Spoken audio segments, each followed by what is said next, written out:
কবর বড় একটি কঠিন জায়গা। নবীজি সাল্লাল্লাহু আলাইহি ওয়াসাল্লাম বলেন, কবর হলো প্রতিটি মানুষের মৃত্যুর পর প্রথম ঘাঁটি। ওই ঘাঁটি থেকে যদি কোনো ব্যক্তি নাজাত পেয়ে যায়, তাহলে বাকি ঘাঁটিগুলো তার জন্য সহজ হয়ে যায়। আর যদি কেউ ধরা পড়ে যায়, বাকি ঘাঁটিগুলো তার জন্য অনেক কঠিন হয়ে যায়। তো প্রিয় দর্শক, আজ রবিবার সকাল থেকে সন্ধ্যা পর্যন্ত যদি কোনো মহিলা এই 7টি জিকির বেশি বেশি পরিমাণে করতে পারে, ইনশাল্লাহ তাআলা আল্লাহ সেই মহিলার জিকিরগুলো যদি কবুল করে নেয়, অবশ্যই মৃত্যুর পর আল্লাহ তাআলা জান্নাত দান করে দিলেও দিতে পারেন। কারণ কোন দিনের আমল আল্লাহ তাআলা কবুল করে নেয়, এটা কেউ বলতে পারে না। তো প্রিয় দর্শক, আজ রবিবারের এই 7টি জিকির অবশ্যই সম্পূর্ণ ভিডিওটি দেখে অবশ্যই শিখবেন ইনশাল্লাহ। তো আমার বিশ্বাস, যেই নারী আল্লাহ তাআলাকে অনেক বেশি ভালোবাসে, নবীজি সাল্লাল্লাহু আলাইহি ওয়াসাল্লামকে ভয় করে এবং আল্লাহ তাআলাকেও ভয় করে, ইসলামকে মানে, সে আজকের ভিডিওটি অবশ্যই সম্পূর্ণ দেখবে। এইখান থেকে প্রতিটি জিকিরকে সুন্দরভাবে শিখবে।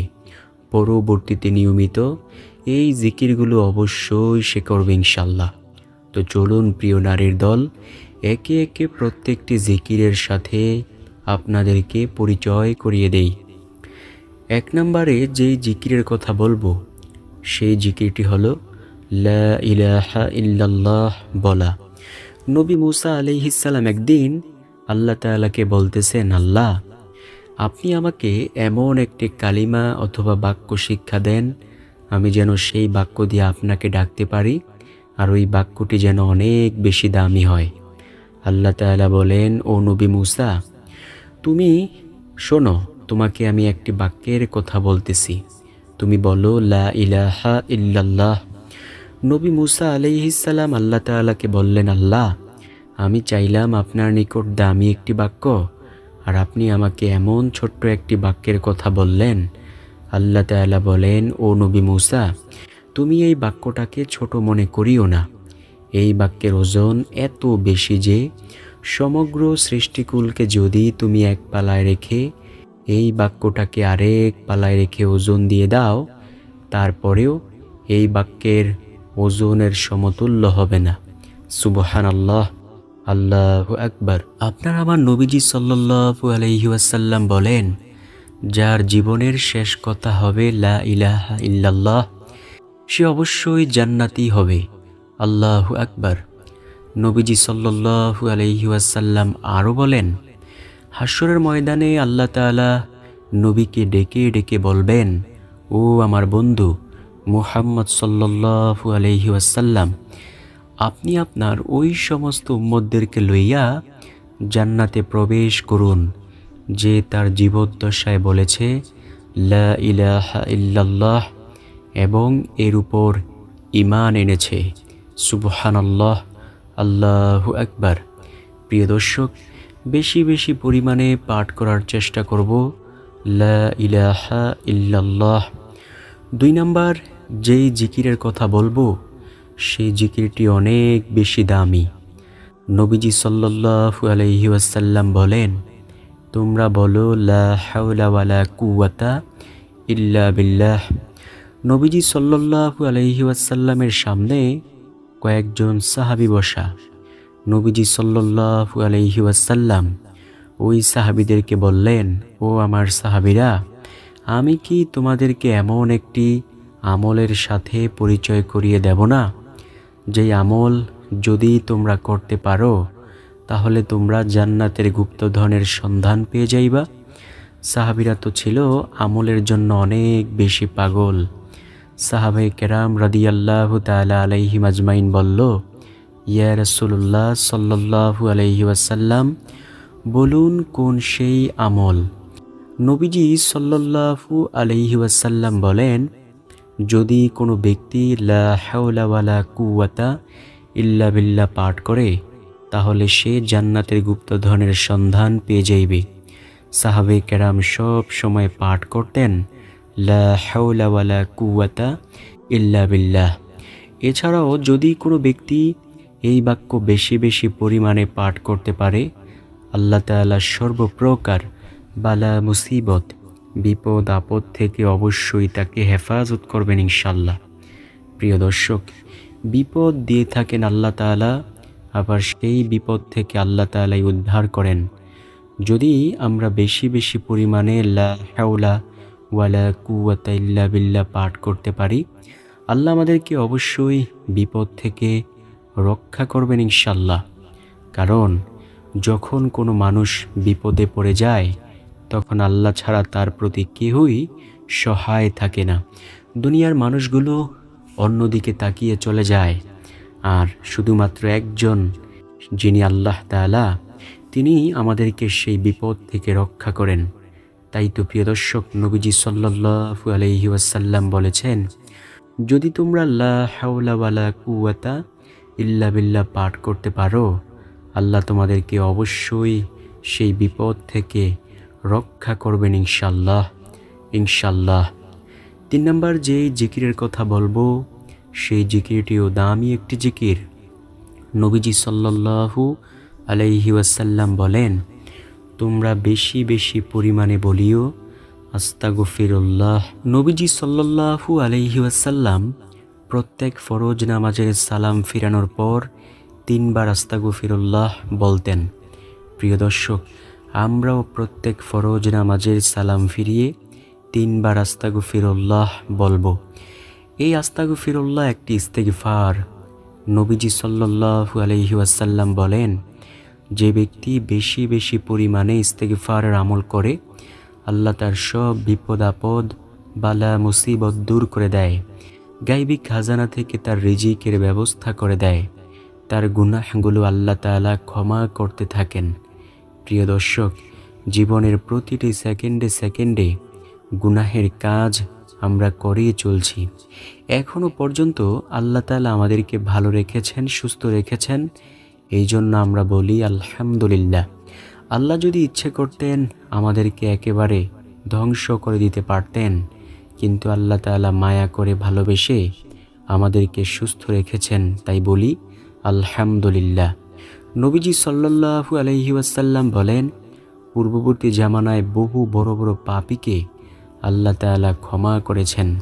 তেমনি একজন পাপী হলো বনি ইসরাইল গোত্রের সেই 99 জন মানুষকে মেরে ফেলা ব্যক্তি।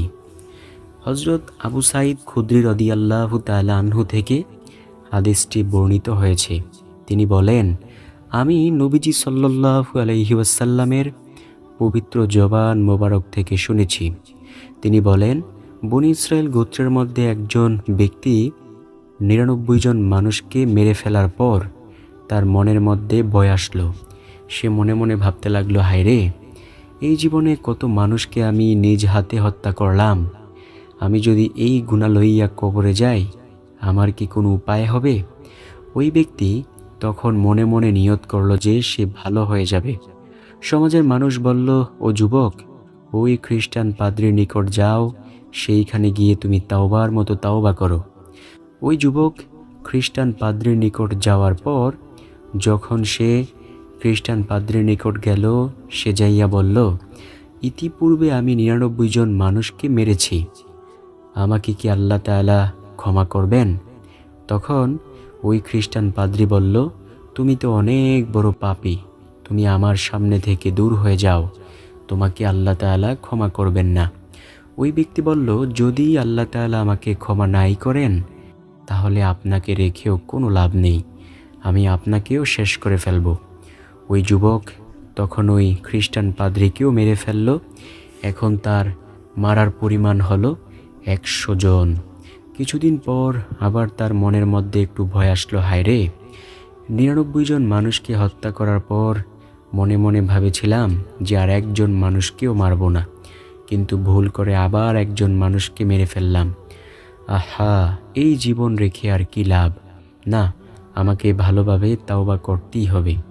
যখন ওই যুবক তাওবা করার উদ্দেশ্যে কোনো জায়গায় যাইতে লাগলো, পথিমধ্যে মানুষ জিজ্ঞাসা করলো, যুবক, কোথায় যাও? ওই যুবক বলল, আমি তাওবার মতো তাওবা করতে চাই, তোমরা কি কোনো ভালো মানুষের সন্ধান জানো? যদি জেনে থাকো আমাকে বলো, আমি তাওবার মতো তাওবা করতে চাই। ওই সমাজের মানুষেরা বলতে লাগলো, ও যুবক, অমুক এলাকায় যাও, ওই এলাকায় যাইয়া কিছু আল্লাহ তাআলার বান্দাবান্দি আছে যারা নবী মূসা আলাইহিসসালামের অনুসারী, তাদের কাছে যাইয়া সুন্দরভাবে তাওবা করতে থাকো। তাওবা করলে আল্লাহ তোমার গুনাহ ক্ষমা করবেন এবং তুমি পরকালে নাজাত পেতে পারবে।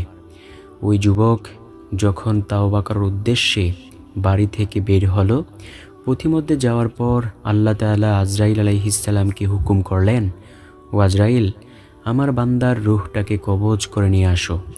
আল্লাহ তাআলার হুকুম পাওয়ার পর সাথে সাথে আজরাইল আলাইহিসসালাম ওই ব্যক্তির জান কবজ করে নিলেন। তার দেহ পড়ে রইল সেই পথিমধ্যে। জান্নাতের ফেরেশতারা আসলো রূহটাকে জান্নাতে নেওয়ার জন্য, জাহান্নামের ফেরেশতারা আসলো রূহটাকে জাহান্নামে নেওয়ার জন্য। জান্নাতের ফেরেশতাদের কথা হলো, সে তো এখনও এই তাওবা করার উদ্দেশ্যেই বাড়ি থেকে বের হয়েছিল। যেহেতু সে নিয়ত ভালো করেছিল, তাই আমরা তাকে জান্নাতে নিয়ে যাব। জাহান্নামের ফেরেশতাদের কথা হলো, সে তো এখনও তাওবা করে নাই, তাই আমরা তাকে জাহান্নামে নিয়ে যাব। এইভাবে তারা কথা বলে ঝগড়া করতে লাগলো। আল্লাহ তাআলা যেহেতু বান্দাবান্দিকে অনেক বেশি ভালোবাসেন, আল্লাহ জিব্রাইল আলাইহিসসালামকে ডেকে ডেকে বললেন, জিব্রাইল, তুমি আমার সেই বান্দাবান্দির নিকট যাও। বান্দাবান্দির নিকট যাইয়া তুমি ফেরেশতাদের ঝগড়া একটু থামাও। ওই যে ফেরেশতারা আমার এই বান্দাটাকে নিয়ে ঝগড়া করতেছে, তুমি একটু তাদেরকে মীমাংসা করে দিয়ে আসো তো। শোনো, তুমি ওই বান্দার বাড়ির স্থান থেকে মৃত্যুর স্থান মাপ দিবে, আবার মৃত্যুর স্থান থেকে তাওবা করার স্থানও মাপ দিবে। যদি দেখো মৃত্যুর স্থান থেকে তাওবা করার স্থান কাছে, বাড়ির স্থান দূরে, তাহলে তুমি তাকে জান্নাতের ফেরেশতাদের কাছে তাকে দিয়ে দিও। আর যদি দেখো মৃত্যুর স্থান থেকে তাওবা করার স্থান দূরে, বাড়িটা কাছে, তাহলে তাকে জাহান্নামের ফেরেশতাদের কাছে দিয়ে দিও। জিব্রাইল আলাইহিসসালাম আইসা মাপ দিলেন। মাপে দেখলেন যে মৃত্যুর স্থান থেকে বাড়ির স্থানটা দূরে, তাওবা করার স্থানটা কাছে।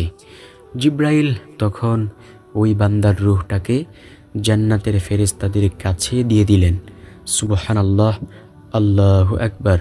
নবীজি সাল্লাল্লাহু আলাইহি ওয়াসাল্লাম বলেন, ওই ব্যক্তিকে আল্লাহ তাআলা যেহেতু ভালোবেসেছেন, তাই আল্লাহ তাআলা মায়া করে ভালোবেসে তার এই মৃত্যুর স্থান থেকে তাওবা করার স্থানটা কাছে করে দিয়েছেন, বাড়িটা দূরে করে দিয়েছেন। সুবহানাল্লাহ। নবীজি বলেন, এমনইভাবে বহু বড় বড় পাপীকে আল্লাহ তাআলা ক্ষমা করেছেন, তোমাদেরকেও তাওবা করলে অবশ্যই ক্ষমা করবেন। আল্লাহ বলেন, যে ব্যক্তি আমার রহমতকে পাওয়ার জন্য 1 বিঘাত অগ্রসর হয়, আমার রহমত তাকে ধরার জন্য 1 হাত অগ্রসর হয়ে যায়। যে আমার রহমতকে পাওয়ার জন্য হাঁটতে থাকে, আমার রহমত তাকে পাওয়ার জন্য দৌড়াইতে থাকে। সুবহানাল্লাহ, আল্লাহু আকবার। 4 নম্বর যেই জিকিরের কথা বলবো, সেই জিকিরটি হলো সুবহানাল্লাহি ওয়া বিহামদিহি, প্রতিদিন 100 বার বলা। নবীজি সাল্লাল্লাহু আলাইহি ওয়াসাল্লামের সামনে কয়েকজন সাহাবী বসা। নবীজি সাল্লাল্লাহু আলাইহি ওয়াসাল্লাম ওই সাহাবীদেরকে ডেকে ডেকে বললেন, ও আমার সাহাবীরা, আমি কি তোমাদেরকে এমন একটি আমলের কথা বলবো না, যে আমল যদি তোমরা করতে পারো, হাশরের মাঠে তোমাদের আমলের দাম সবচেয়ে বেশি হবে ও মিজানের পাল্লায় অনেক বেশি ভারী হবে। সাহাবায়ে কেরাম তো ছিল আমলের জন্য অনেক বেশি পাগল। সাহাবায়ে কেরাম রাদিয়াল্লাহু তাআলা আলাইহিম আজমাইন বলল, ইয়া রাসূলুল্লাহ সাল্লাল্লাহু আলাইহি ওয়াসাল্লাম, বলুন কোন সেই আমল? নবীজি সাল্লাল্লাহু আলাইহি ওয়াসাল্লাম বলেন, যদি কোনো ব্যক্তি প্রতিদিন 100 বার বলতে পারে সুবহানাল্লাহি ওয়া বিহামদিহি, তার আমলের দাম হাশরের মাঠে সবচেয়ে বেশি হবে ও মিজানের পাল্লায় অনেক বেশি ভারী হবে। সাহাবায়ে কেরাম আবার প্রশ্ন করলেন, ইয়া রাসূলুল্লাহ, অন্য কারো আমলের দাম কি এর চেয়ে বেশি হবে না? নবীজি সাল্লাল্লাহু আলাইহি ওয়াসাল্লাম বলেন, ওই ব্যক্তির আমলের দাম এর চেয়ে বেশি হবে যে ব্যক্তি সুবহানাল্লাহি ওয়া বিহামদিহি 100 বার থেকেও বেশি পরিমাণে পাঠ করবে। আল্লাহু আকবার। তাই প্রিয় দর্শক, আমরা বেশি বেশি পরিমাণে পাঠ করার চেষ্টা করব সুবহানাল্লাহি ওয়া বিহামদিহি। নবীজি সাল্লাল্লাহু আলাইহি ওয়াসাল্লাম বলেন, যদি কোনো ব্যক্তি প্রতিদিন এই বাক্য 100 বার বলতে পারে, তার গুনাহের পরিমাণ যদি সমুদ্রের ফেনা রাশির সমতুল্য হয়, আল্লাহ সেই গুনাহগুলোকেও ক্ষমা করে দিবেন। আল্লাহু আকবার। 5 নম্বর যেই জিকিরের কথা বলবো, সেই জিকিরটি হলো বেশি বেশি পরিমাণে বলবেন লা ইলাহা ইল্লা আনতা সুবহানাকা ইন্নী কুনতু মিনাজ জালিমিন। নবীজি সাল্লাল্লাহু আলাইহি ওয়াসাল্লাম বলেন, এই দোয়া ইউনুস নামক দোয়াটি যদি তোমরা বেশি বেশি পরিমাণে পাঠ করতে পারো, আল্লাহ তোমাদের যত বড় বিপদ থাকুক না কেন, সেই বিপদ থেকে অবশ্যই আল্লাহ তোমাদেরকে রক্ষা করবেন। প্রিয় দর্শক, নবী ইউনুস আলাইহিস সালামকে সাগরের একটি বিশাল আকৃতির মাছ গিলে ফেলল। নবী ইউনুস আলাইহিস সালাম সেই মাছের পেটে দীর্ঘ 40 দিন পর্যন্ত ছিলেন। তিনি অনেক দোয়া করেছেন আল্লাহ তাআলার কাছে, কিন্তু আল্লাহ কোনো দোয়াই কবুল করেন নাই। সর্বশেষ তিনি যখন এই দোয়াটা করেছেন, লা ইলাহা ইল্লা আনতা সুবহানাকা ইন্নী কুনতু মিনাজ জালিমিন, আল্লাহ রাব্বুল আলামিন সাথে সাথে তার দোয়া কবুল করেছেন। নবীজি সাল্লাল্লাহু আলাইহি ওয়াসাল্লাম বলেন, নবী ইউনুস এই দোয়া করার বদৌলতে আল্লাহ রাব্বুল আলামিন তাকে মাছের পেট থেকে বের হওয়ার সুযোগ তৈরি করে দিয়েছেন। তাই প্রিয় দর্শক, ইউনুস আলাইহিস সালামের পাঠকৃত দোয়া নবীজি আমাদেরকে শিখিয়েছেন পবিত্র কুরআনুল কারীমের একটি আয়াত। অবশ্যই আমরা বেশি বেশি পরিমাণে পাঠ করব লা ইলাহা ইল্লা আনতা সুবহানাকা ইন্নী কুনতু মিনাজ জালিমিন। 6 নম্বর যে এই জিকিরের কথা বলবো, সেই জিকিরটি হলো নবীজি সাল্লাল্লাহু আলাইহি ওয়াসাল্লাম বলেন, তোমরা বেশি বেশি পরিমাণে পাঠ করিও ইয়া রহমানু ইয়া রহিমু। ইয়া রহমানু শব্দের অর্থ হে দয়ালু, ইয়া রহিমু শব্দের অর্থ হে দয়ালু। প্রিয় দর্শক, রহমান রহিম আল্লাহ তাআলার গুণবাচক নাম। তো আমরা বেশি বেশি পরিমাণে যদি এই বাক্য দিয়ে জিকির করতে পারি, আল্লাহ অবশ্যই আমাদের প্রতি দয়া করবেন। আল্লাহ যার প্রতি দয়া করেন, দুনিয়াতেও তার কোনো টেনশন নেই, আখিরাতেও তার কোনো টেনশন নেই ইনশাআল্লাহ। দেখুন, নবীজি সাল্লাল্লাহু আলাইহি ওয়াসাল্লাম সব সময় বেশি বেশি পরিমাণে জিকির করতেন। নবীজি বলেন, যেই বান্দাবান্দির কলব আল্লাহ তাআলার জিকির করে, সেই কলবটা জীবিত হয়, আর যেই কলব আল্লাহ তাআলার জিকির করে না, সেই কলবটা মৃত হয়। সাহাবায়ে কেরাম প্রশ্ন করলেন, ইয়া রাসূলুল্লাহ, কলব আবার কি? নবীজি বলেন, প্রতিটি মানুষের বাম দুধের 2 আঙ্গুল নিচে একটি গোশতের টুকরা আছে। ওই গোশতের টুকরার নাম হলো কলব। ওই গোশতের টুকরা যদি ভালো হয়, পুরো মানুষটা ভালো হয়। গোশতের টুকরা যদি খারাপ হয়, পুরো মানুষটাই খারাপ হয়ে যায়। নবীজি সাল্লাল্লাহু আলাইহি ওয়াসাল্লামকে সাহাবীরা বলল, ও নবী, ওই গোশতের টুকরা ভালো করার মেডিসিন কি? নবীজি বলেন, একমাত্র মেডিসিন হলো আল্লাহ তাআলার জিকির। তাই আমরা বেশি বেশি পরিমাণে জিকির করব ইনশাআল্লাহ। সর্বশেষ নাম্বার যেই জিকিরের কথা বলবো, সেই জিকিরটি অনেক বেশি দামি। নবীজি সাল্লাল্লাহু আলাইহি ওয়াসাল্লাম বলেন, তোমরা বলো সুবহানাল্লাহ। নবীজি বলেন, যে ব্যক্তি একবার সুবহানাল্লাহর আওয়াজ দিল, আল্লাহ রাব্বুল আলামিন জান্নাতের মধ্যে তার জন্য একটি বৃক্ষ রোপণ করেন। ওই বৃক্ষের ছায়া এত লম্বা হয় যে দ্রুতগামী ঘোড়া যদি 500 বছর পর্যন্ত দৌড়ায়, তারপরেও সেই বৃক্ষের ছায়া অতিক্রম করতে পারবে না। আল্লাহু আকবার। নবীজি বলেন, তোমরা বেশি বেশি পরিমাণে বলো সুবহানাল্লাহ। তো প্রিয় দর্শক, আশা করব ভিডিওটি আপনাদের কাছে অনেক বেশি উপকারী হবে। যদি উপকারী মনে হয় প্রিয়জনের কাছে, অবশ্যই ভিডিওটিকে শেয়ার করতে ভুলবেন না। ভালো থাকুন, সুস্থ থাকুন।